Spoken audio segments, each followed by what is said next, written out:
Denise Chariesta kini tampak ketakutan setelah mengungkap perselingkuhannya dengan artis RD yang disebut-sebut sebagai Regi Datau, suami presenter Ayu Dewi. Baru-baru ini, Denise Chariesta menyebut soal video yang menjadi bukti hubungan ia dan pria berinisial RD.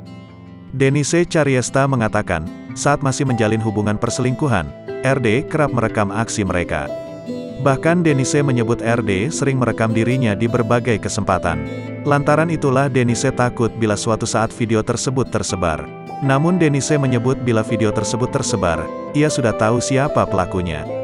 Gua gak punya foto atau video di handphone gua, karena kalau foto dan video selalu menggunakan handphone dia, handphone si RD, dan sering kali dia videoin apa segala macam banyak banget dia videoin gua, ujar Denise di Instagramnya Jumat, tanggal 21 Oktober tahun 2022.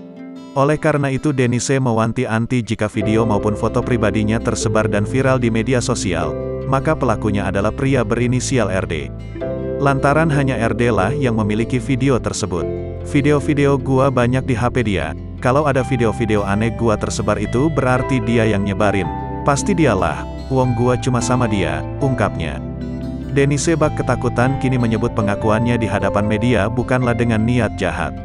Kalau sampai video aneh-aneh gua tersebar itu berarti pelakunya si RD, karena gua gak pernah video atau foto di handphone gua, karena gua gak pernah ada niat jahat ke dia, ingatnya.